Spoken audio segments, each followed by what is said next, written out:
ಇವೆಲ್ಲ ಹೋಗ್ಬೇಕಲ್ಲ. ನಾವೆಲ್ಲರೂ ಕೂಡ ಮನುಷ್ಯರಾಗಿ ಬಾಳ್ತಕ್ಕಂಥ ವ್ಯವಸ್ಥೆ ಬರಬೇಕು. ಮನುಷ್ಯನನ್ನ ಪ್ರೀತಿಸಬೇಕೆ ಅವರು. ಯಾವುದೇ ಕಾರಣಕ್ಕೆ ಮನುಷ್ಯನನ್ನ ದ್ವೇಷಿಸ್ತಕ್ಕಂಥ ವಾತಾವರಣ ಇರಬಾರದು. ಮನುಷ್ಯನನ್ನ ಪ್ರೀತಿಸಬೇಕು. ಮನುಷ್ಯನನ್ನ ಗೌರವಿಸಬೇಕು. ಮನುಷ್ಯರನ್ನ ದ್ವೇಷಿಸ್ತಕ್ಕಂಥ ಕೆಲಸವನ್ನ ಮಾಡಬಾರದು. ನಾವು ದ್ವೇಷಿಸ್ತಕ್ಕಂಥ ಪ್ರವೃತ್ತಿಯನ್ನು ಬೆಳೆಸಿದ್ರೆ ಆ ದಾರಿಯಲ್ಲಿ ನಡೀತಕ್ಕಂಥ ಪ್ರಯತ್ನವನ್ನು ಮಾಡಿದ್ರೆ ನಾವು ಎಂದಿಗೂ ಕೂಡ ಮಾನವೀಯ ಮೌಲ್ಯಗಳನ್ನ ಜಾರಿಗೆ ತರ್ತಕ್ಕಂಥ ಪ್ರಯತ್ನವನ್ನು ಮಾಡಲಿಕ್ಕೆ ಸಾಧ್ಯ ಆಗಲ್ಲ. ಬಸವಾದಿ ಶರಣರು ಹೇಳೋದು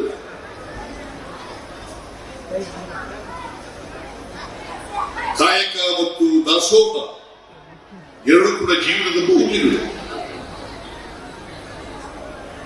ಕಾಯಕ ದಾಸೋಹ ಜೀವನ ಮೌಲ್ಯಗಳು.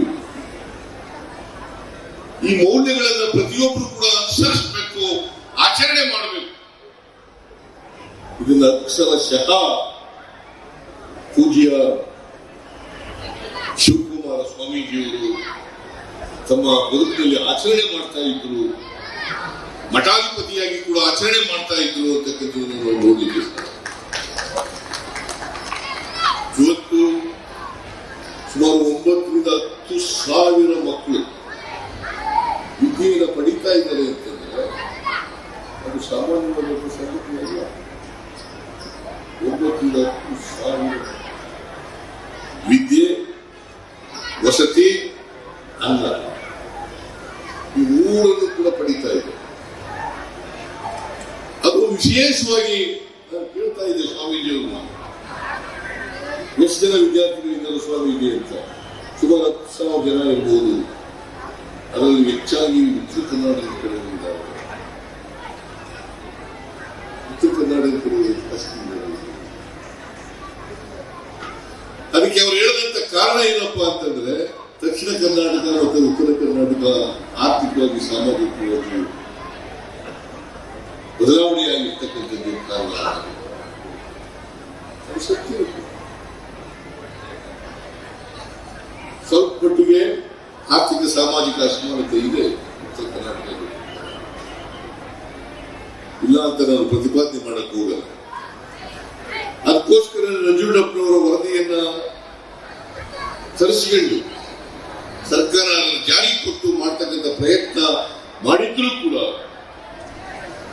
ಇನ್ನೂ ಅಸಮಾನತೆ ಉಳಿದಿದೆ ಅಂತಕ್ಕಂಥದ್ದು ನೋಡಲಿಕ್ಕೆ ಸಾಧ್ಯ ಆಗ್ತದೆ. ಇದಕ್ಕೆ ಐತಿಹಾಸಿಕ ಕಾರಣಗಳು ಇರ್ಬೋದು ಅಂತಕ್ಕಂಥದ್ದು ಐತಿಹಾಸಿಕ ಕಾರಣ. ನಾನು ಅದರ ಬಗ್ಗೆ ಹೆಚ್ಚು ಮಾತನಾಡಲಿಕ್ಕೆ ಹೋಗಲ್ಲ. ಈಗ ಶಿಕ್ಷಣ ಎಲ್ಲರೂ ಸಿಗಬೇಕು ಅಂತಕ್ಕಂಥ ಮಹತ್ವಾಕಾಂಕ್ಷೆಯನ್ನ ಶಿವಕುಮಾರ ಸ್ವಾಮೀಜಿಯವರು ಇಟ್ಕೊಂಡು ಶಿಕ್ಷಣದಿಂದ ಮಾತ್ರ ಬದಲಾವಣೆ ಮಾಡಲಿಕ್ಕೆ ಸಾಧ್ಯ ಆಗ್ತದೆ. ಜ್ಞಾನ ವಿಕಾಸದಿಂದ ಮಾತ್ರ ನಾವೆಲ್ಲರೂ ಕೂಡ ಸ್ವಾಭಿಮಾನಿಗಳಾಗಿ ಬದುಕಲಿಕ್ಕೆ ಸಾಧ್ಯ ಆಗ್ತದೆ. ಶಿಕ್ಷಣದಿಂದ ಮಾತ್ರ ಜ್ಞಾನ ಬರಲಿಕ್ಕೆ ಸಾಧ್ಯ ಆಗ್ತದೆ. ಅದಕ್ಕೋಸ್ಕರನೇ ಜ್ಞಾನ ವಿಕಾಸ ಆಗ್ತಕ್ಕಂಥ ವಿದ್ಯೆ ಸಿಗಬೇಕು. ಬಸವಾದ ಶರಣರು ಬಿಟ್ಟು ಹೋಗಿರ್ತಕ್ಕಂಥ ಆದರ್ಶ ತತ್ವಗಳು, ಕಾಯಕ ದಾಸೋಹ ಮೌಲ್ಯಗಳು, ಅದನ್ನ ಅರ್ಥ ಮಾಡ್ಕೊಳ್ತಕ್ಕಂಥ, ಅದರಂತೆ ನಡೀತಕ್ಕಂಥ ಪ್ರಯತ್ನ ಆಗಬೇಕು. ನಾನು ಯಾವಾಗಲೂ ಕೂಡ ಬಸವಾದಿ ಶರಣರ ವಿಚಾರಗಳಲ್ಲಿ ಅಚಲವಾದ ತಿಳ್ಕೊಂಡಿದ್ದೇನೆ. ಬಸವಾದಿ ಶರಣರ ತತ್ವ ಆದರ್ಶಗಳು ಈ ಸಮಾಜದಲ್ಲಿ ಜಾರಿಯಾದಾಗ ಮಾತ್ರ ಬದಲಾವಣೆಯನ್ನು ತರಲಿಕ್ಕೆ ಸಾಧ್ಯ ಆಗ್ತದೆ. ಬಾಬಾ ಸಾಹೇಬ್ ಅಂಬೇಡ್ಕರ್ ಒಂದು ಮಾತು ಹೇಳಿದ್ರು. ಏನಪ್ಪಾ ಅಂತಂದ್ರೆ, ನಮ್ಮ ದೇಶಕ್ಕೆ ಸ್ವಾತಂತ್ರ್ಯ ಬಂದಿದೆ, ರಾಜಕೀಯ ಸ್ವಾತಂತ್ರ್ಯ ಬಂದರೆ ಸಾಲದು, ಬರೀ ವೋಟ್ ಮಾಡ್ತಕ್ಕಂಥ ಹಕ್ಕು ಸಿಕ್ಕಿದ್ರೆ ಸಾಲದು. ಅದರ ಜೊತೆಗೆ ಸಾಮಾಜಿಕ ಆರ್ಥಿಕ ಸ್ವಾತಂತ್ರ್ಯ ಪ್ರತಿಯೊಬ್ಬರಿಗೂ ಸಿಕ್ಕಿದಾಗ ಮಾತ್ರ ಈ ದೇಶಕ್ಕೆ ಸ್ವಾತಂತ್ರ್ಯ ಬಂದಕ್ಕೆ ಸಾರ್ಥಕ ಆಗ್ತದೆ, ಇಂದಿನ ಸಾರ್ಥಕ ಆಗಲ್ಲ ಅಂತಕ್ಕಂಥ ಮಾತುಗಳು. ನಮ್ಮ ಸಾಮಾಜಿಕ ವ್ಯವಸ್ಥೆ ಚಲನೆ ಇದೆ ಅಂತಕ್ಕಂಥ ವ್ಯವಸ್ಥೆ, ಚಲನೆ ಇದೆ ಅಂತಕ್ಕಂಥ ವ್ಯವಸ್ಥೆ.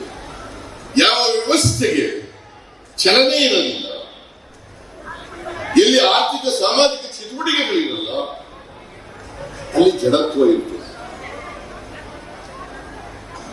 ಯಾವ ಸಮಾಜದಲ್ಲಿ ಜಡತ್ವ ಇರ್ತದೆ ಅಲ್ಲಿ ಬದಲಾವಣೆ ಆಗುತ್ತೆ. ಸ್ವಲ್ಪ ಮಟ್ಟಿಗೆ ಬದಲಾವಣೆ ಆದರೂ ಕೂಡ ಈ ಬಸವಾದಿ ಶರಣರ ಕಾಲದಲ್ಲಿ ಬದಲಾವಣೆ ಆಯಿತು, ಮತ್ತೆ ವಾಪಸ್ ಹೋಯಿತು. ಅದಕ್ಕಾಗಿ ಇವತ್ತೂ ಕೂಡ ಅಸಮಾನತೆಯನ್ನ, ಜಾತಿ ವ್ಯವಸ್ಥೆಯನ್ನ, ವರ್ಗ ಅಸಮಾನತೆಯನ್ನ ನೋಡಲಿಕ್ಕೆ ಸಾಧ್ಯ ಆಗ್ತದೆ. ಅದಕ್ಕೋಸ್ಕರ ಶಿವಕುಮಾರ ಸ್ವಾಮೀಜಿಯವರು ಇಡೀ ಬದುಕಿನ ಕೂಡ ಧರ್ಮದ ಮೂಲಕ ಜನರನ್ನ ಜಾಗೃತಿಗೊಳಿಸಬೇಕು.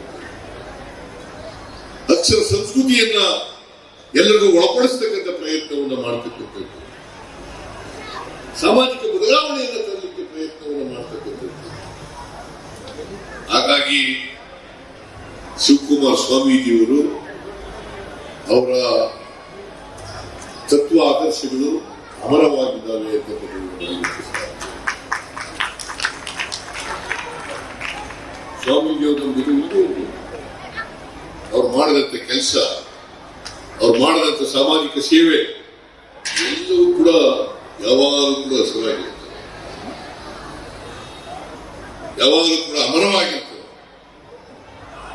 ನಾವು ಇವತ್ತು ಅವರು ಸ್ಮರಿಸಿಕೊಳ್ಳಲು ಅಂತಂದ್ರೆ, ಅವರು ಗೌರವ ಸಲ್ಲಿಸೋದು ಅಂತಂದ್ರೆ, ಅವರು ನಡೆದಂತ ದಾರಿನಲ್ಲಿ ನಡೀತಕ್ಕಂಥ ಪ್ರಯತ್ನವನ್ನು ಮಾಡ್ತಕ್ಕಂಥದ್ದೇ ಅವ್ರಿಗೆ ನಾವು ಸಲ್ಲಿಸ್ತಕ್ಕಂಥ ಗೌರವ. ಅದೇ ನಾವು ಸ್ಮರಿಸ್ಕೊಳ್ತಕ್ಕಂಥ. ನಾನು ಅದಕ್ಕೆ ಈಗಾಗಲೇ ಪ್ರಸ್ತಾಪ ಮಾಡಿದ್ದಾರೆ, ಸಮಾಜದಲ್ಲಿ ಬದಲಾವಣೆಯನ್ನು ತರಬೇಕು ಅಂತ ಹೇಳಿ 5 ಗ್ಯಾರಂಟಿಗಳನ್ನು ಈ ವರ್ಷ ಜಾರಿ ಮಾಡತಕ್ಕಂಥ ಪ್ರಯತ್ನ. ಆ 5 ಗ್ಯಾರಂಟಿಗಳಿಗೆ ಈ ವರ್ಷ 38,000 ಕೋಟಿ ರೂಪಾಯಿ ಖರ್ಚು ಮಾಡ್ತಾ ಇದ್ದೀವಿ. ಮುಂದಿನ ವರ್ಷಕ್ಕೆ 68,000 ಕೋಟಿ ರೂಪಾಯಿಗಳು ಖರ್ಚು ಮಾಡ್ತೀವಿ. ಯಾಕಂತಂದ್ರೆ ಪ್ರತಿಯೊಬ್ಬರ ಕೈಯಲ್ಲಿ ಹಣ ಇರಬೇಕು, ಕೊಂಡ್ಕೊಳ್ತಕ್ಕಂಥ ಶಕ್ತಿ ಹೆಚ್ಚಾಗಬೇಕು. ಕೊಂಡ್ಕೊಳ್ತಕ್ಕಂಥ ಶಕ್ತಿ ಹೆಚ್ಚಾದ್ರೆ ಆರ್ಥಿಕ ಸಾಮಾಜಿಕ ಶಕ್ತಿ ತಾನಾಗೆ ಬರಲಿಕ್ಕೆ ಸಾಧ್ಯ. ಈ ಸಾಮಾಜಿಕ ಆರ್ಥಿಕ ಶಕ್ತಿಯನ್ನ ತುಂಬತಕ್ಕಂಥ ಪ್ರಯತ್ನವನ್ನು ನಾವು ಮಾಡ್ತಾ ಇದ್ವಿ. ಶಿವಕುಮಾರ ಸ್ವಾಮೀಜಿಯವರು ಕೂಡ ಅದನ್ನೇ ಮಾಡಿದ್ರು, ಅವ್ರ ಜೀವನದಕ್ಕೂ ಕೂಡ ಅದನ್ನೇ ಮಾಡಿದ್ರು. ಹಳ್ಳಿಗಾಡಿನ ಮಕ್ಕಳಿಗೆ ವಿದ್ಯೆ ಕೊಡ್ತಕ್ಕಂಥದ್ದಿಲ್ಲ, ಅದು ಬಹಳ ಸ್ಮರಣೀಯವಾದಂತಹ ಕೆಲಸ ಆಗ್ತದೆ. ಎಲ್ಲರಿಗೂ ಶಿಕ್ಷಣ ಸಿಕ್ಕಿದಾಗ,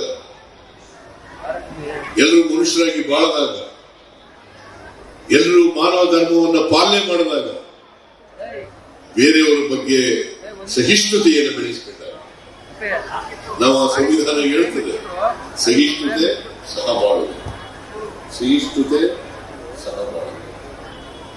ಅದನ್ನ ಧ್ಯೇಯವಾಗಿ ಇಟ್ಟುಕೊಂಡು ನಾವೆಲ್ಲ ಪ್ರಯತ್ನವನ್ನು ಮಾಡಿದಾಗ ಶಿವಕುಮಾರ ಸ್ವಾಮೀಜಿಯವರು ಕೂಡ ಅದೇ ಕೆಲಸವನ್ನ ಸಮಾಜದಲ್ಲಿ ಮಾಡ್ತಾ ಇದ್ರು, ಮಠದಿಂದ ಮಾಡ್ತಾ ಇದ್ರು ಅಂತಕ್ಕಂಥದ್ದು ಇವತ್ತು ನೆನಕೊಂಡು ಅವರು ಬಸವಾದಿ ಶರಣರು ಮತ್ತು ಶಿವಕುಮಾರ ಸ್ವಾಮಿಯಲ್ಲಿ ಹಾಕೊಟ್ಟಂತ ದಾರಿನಲ್ಲಿ ನಡೀತಕ್ಕಂಥ ಪ್ರಯತ್ನ ಮಾಡೋಣ ಅಂತಕ್ಕಂಥ ಮಾತುಗಳನ್ನ ಈ ಸಂದರ್ಭದಲ್ಲಿ ಹೇಳಿ ಅವರನ್ನ ಸ್ಮರಿಸಿಕೊಂಡು ಅವರಿಗೆ ಗೌರವವನ್ನು ಸಲ್ಲಿಸಿ, ಮತ್ತೆ ಇದಕ್ಕೋಸ್ಕರ ಬಸವಾದಿ ಶರಣರಿಗೋಸ್ಕರನೇ ಸ್ವಾಮೀಜಿಯವರು ಬಂದಿದ್ರು, ಸಿದ್ದರಾಮೇಶ್ವರ ಸ್ವಾಮೀಜಿಯವರು ಬಂದಿದ್ರು,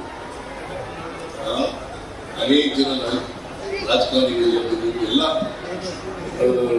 ಎಲ್ಲ ಪಕ್ಷದವರು ಕೂಡ ಆ ಪಾರ್ಟಿ ಡೆಲಿಗೇಷನ್ ಸ್ವಾಮೀಜಿಯವರು ಡೆಲಿಗೇಷನ್ ಲೀಡ್ ಮಾಡಿದ್ದಾರೆ. ಸ್ವಾಮೀಜಿ ಅವ್ರು ಹೇಳಿದ್ರು, ಬಸವಾದಿ ಶರಣರ ಬಗ್ಗೆ ನೀವು ಇಷ್ಟೆಲ್ಲ ಮಾತಾಡ್ತಾ ಇದ್ರಿ, ಬಸವಣ್ಣವರನ್ನ ಸಾಂಸ್ಕೃತಿಕ ನಾಯಕನನ್ನಾಗಿ ಮಾಡಬೇಕು ಅಂತಕ್ಕಂಥ ನಾನು ಹೇಳಿದ್ರೆ ಮುಂದಿನ ಕ್ಯಾಬಿನೆಟ್ ಚರ್ಚೆ ಮಾಡಿ ತೀರ್ಮಾನ ಅವ್ರು ಹೇಳಿದ ಮೇಲೆ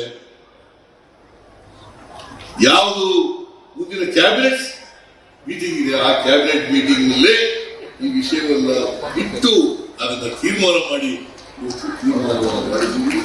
ಸರ್ಕಾರದ ಆದೇಶಗಳು ಕೂಡ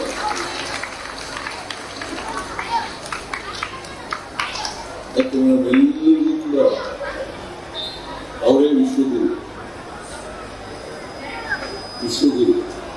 ಬಸವಣ್ಣನವರ ವಿಶ್ವಗುರು. ಅವರು